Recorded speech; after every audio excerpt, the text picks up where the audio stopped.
incident was nothing short of unbelievable.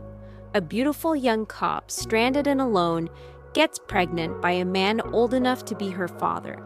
What truly happened? This is the story of how their lives collided, beginning on a remote island. Officer Lucy Hayes, known for her sharp mind and bravery, was a part of a specialized Coast Guard patrol unit. Their mission, to secure a desolate and vast stretch of coastal water. Today, the patrol boat had stopped at a small, uninhabited island to refill their freshwater supply. The island was a breathtaking sight, with a pristine white sand beach meeting a dense, ancient forest. Lucy, feeling restless after hours on the boat, decided to take a short walk to stretch her legs. While the rest of the crew worked, she wandered a little way into the forest's edge, admiring the exotic foliage. The air was thick with the scent of salt water and damp earth. She felt a sense of peace that was rare for her demanding job.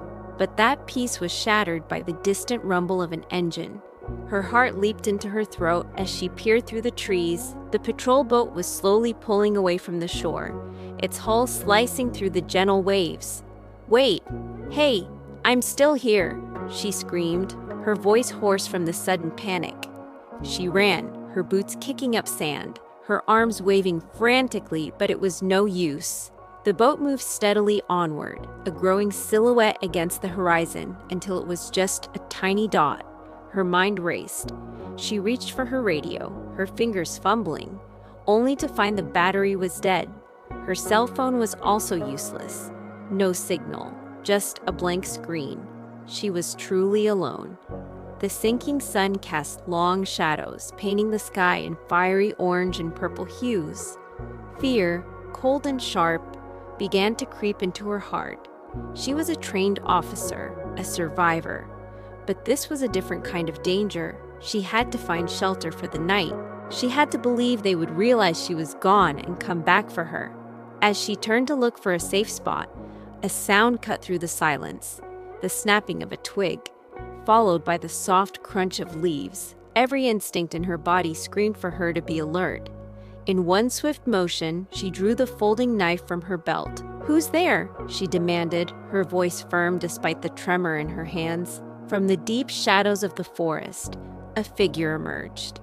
It was an old man, his face weathered, and his eyes holding a depth that felt both weary and knowing. Lucy tensed. He looked like he belonged to the island, a ghost from its past. He said nothing at first, just watched her with an intense gaze. The silence stretched between them, thick with tension. She had faced armed criminals and dangerous situations before, but this was a completely unknown threat. Who was this man? And what was his story?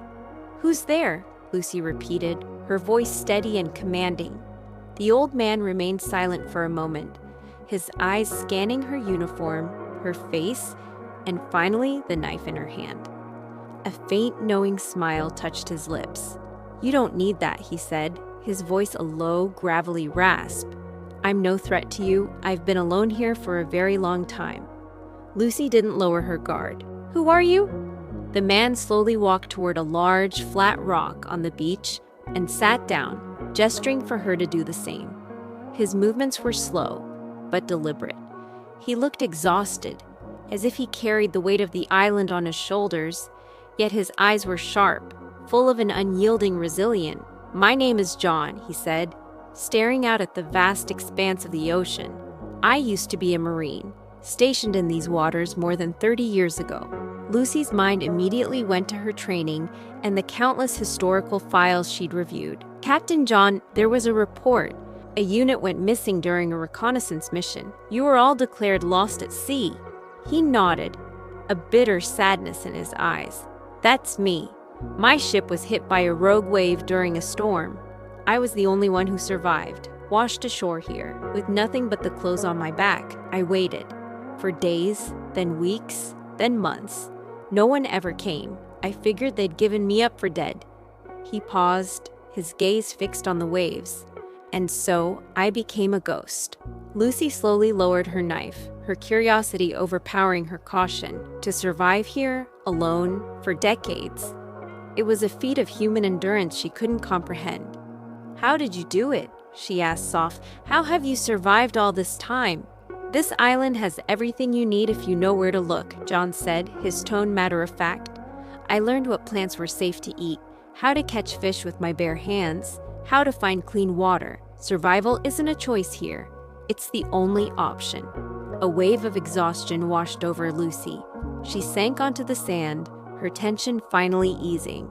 She was still stranded, but she was no longer alone. My name's Lucy Hayes, she said, her voice barely a whisper. I'm an officer with the Coast Guard. My boat made a quick stop here to get water, and I fell behind. They didn't see me leave, and they left without me. John nodded. They'll realize you're missing. They'll come back for you. Lucy wanted to believe him. She desperately wanted to believe him. As the last light of day disappeared and the air grew colder, John stood up. Come on, he said, his voice kind. I have a place you can stay for the night. We can't have you catching a cold. She looked at him, a stranger who was a ghost from the past, her last hope for survival. Without a second thought, she followed him into the darkness of the forest, the path lit only by the faint glow of the stars. It was a leap of faith, an act of pure trust. They were two strangers, one lost in time and the other lost in place, about to begin a journey that would change their lives forever. The simple hut John led Lucy to was a testament to his 3 decades of survival. Woven from bamboo and tree branches, it was surprisingly sturdy and well-designed. Inside, the space was Spartan, but functional. A sleeping mat made of dried leaves, a gourd for holding the water, and a set of hand-carved tools. It's not much, but it keeps the rain and wind out, John said, his voice soft as he gestured to a small fireplace in the center. It's a different kind of life here. If you're staying for a while, you'll have to learn to live by its rules. The next morning, the new reality of their situation sank in. The sun rose, painting the sky in soft blues and golds. But there was no boat on the horizon. Lucy knew she couldn't just sit and wait. She had to learn. John was a patient teacher. He started with the basics. First, food, he said, leading her into the forest. He showed her which berries were edible and which were poisonous, how to tell a safe mushroom from a deadly one, and how to find fresh water from a hidden spring. He even taught her how to set simple traps for small animals and how to create a rudimentary fishing spear from a sturdy branch and a sharpened rock. Lucy, a city girl and a trained officer, found herself humbled by the sheer amount of knowledge John possessed. She was used to technology, to guns and gadgets, but here her life depended on ancient, raw skills. She learned to start a fire by rubbing 2 sticks together, her hands blistering at first, then toughening. She learned to read the forest, to track animal prints in the mud, and to listen to the sounds of nature as if it were a language. Days blurred into weeks, and weeks into months. They worked together, side by side. He taught her to repair the hut, to gather firewood, and to find the best spots for fishing. Their conversations, which had been short and practical at first, began to lengthen. At night, by the warmth of the fire, Lucy would talk about her life, her family, the daily grind of police work, her hopes and dreams. John, in turn, began to open up about his past, sharing stories of his life as a young Marine, the friendships he'd lost, and the overwhelming loneliness of his decades on the island. As they shared their deepest fears and regrets, the quiet moments between them became more comfortable, more intimate. The isolation of the island stripped away all the usual barriers between them: age, social status, their different lives. All that mattered was the present moment, the daily struggle for survival, and the unexpected bond that was forming between them. Without realizing it, their reliance on each other had turned into something deeper. The initial fear was replaced by trust, and the desperate need for companionship had blossomed into a quiet, undeniable affection. They were no longer just 2 people stranded on an island. They were a team, a family, and their shared future was about to become far more complicated than either of them could have ever imagined. As the weeks turned into months, life on the island fell into a comfortable rhythm. Lucy and John were a well-oiled machine. They knew each other's every move, every subtle gesture. They would spend their days hunting, foraging, and improving their small camp, their nights talking by the campfire under a blanket of stars. The quiet, isolated life stripped away all pretenses. They saw each other not for their titles, a young police officer and a retired Marine captain, but as two human beings, flawed and resilient. The age difference, which seemed so vast at first, faded into irrelevance. All that mattered was the present moment and the shared struggle to survive. Their bond grew from simple companionship to a deep, unspoken affection. In the profound silence of the island, a different kind of communication took root, one of gentle touches, shared glances, and a sense of absolute trust. One night, as the fire crackled between them, John looked at Lucy, his eyes filled with the tenderness she hadn't seen before.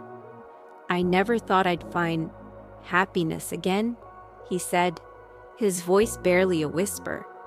"This place was my prison for so long, but now, with you here, it feels like home."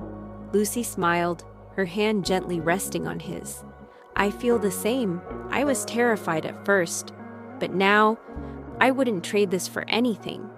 In the solitude of the island, where the only laws were those of nature, they found a connection that transcended all logic and reason.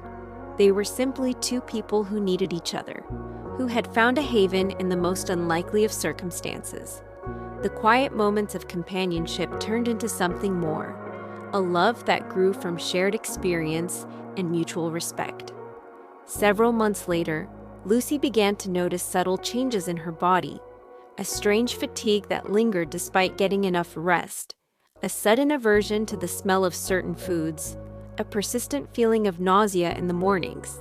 At first, she dismissed it as a reaction to the island's diet or just simple exhaustion, but as the days passed, a new, undeniable possibility crept into her mind.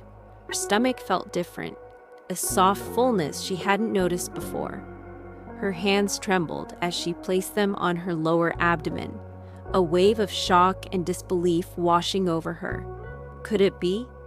Here, on this island, with no one but John? The thought was overwhelming, a mix of pure joy and absolute terror. A new life was growing inside her, a living testament to their time together. She was pregnant. The realization brought a rush of emotion. She was happy, deeply, unexpectedly happy, but her joy was mixed with an immense fear. How could she give birth here, with no doctor, no hospital, and no medical supplies? The simple fact of their survival was a miracle, but bringing a new life into this world felt like an impossible risk. She had to tell John. She had to share this secret that was now a part of her. The reunion was a whirlwind of emotion. The Coast Guard crew couldn't believe their eyes. Here was Officer Lucy Hayes, who had been presumed lost at sea, standing on the beach with a gray-haired man who was a legend, Captain John, a hero declared dead decades ago. The story of their survival was almost unbelievable. As Lucy was helped onto the boat, she held John's hand tightly. The journey back to the city was filled with questions, and for the first time in over a year, they had to recount their incredible story to a bewildered audience. Back in the city, life was waiting for them, but it was a life they had to completely rebuild. Lucy was hailed as a hero. After a thorough medical checkup, her pregnancy was confirmed. The news spread quickly through the department, a mix of shock and awe following her wherever she went. She decided to continue her work, balancing her duties as a police officer with the new life growing inside her. John, now officially a ghost no more, chose a quieter path. The chaos of city life was a stark contrast to the peaceful isolation of the island. He found solace in nature, taking a job as a park groundskeeper in a quiet green corner of the city. He spent his days tending to plants, the skills he learned on the island now put to use in a new, calmer way. He was no longer a soldier or a castaway, but a gentle caretaker, patiently waiting for the day his son would be born. Months later, in a sterile hospital room, a new chapter began. Lucy gave birth to a healthy baby boy. The first cry of their child was the most beautiful sound they had ever heard. As Lucy held their son for the first time, John stood by her side, his eyes filled with tears of pure joy. He gently touched the baby's tiny hand. "He's amazing, Lucy," he whispered, his voice thick with emotion. "He's everything." They named their son Caleb, a name that means wholehearted.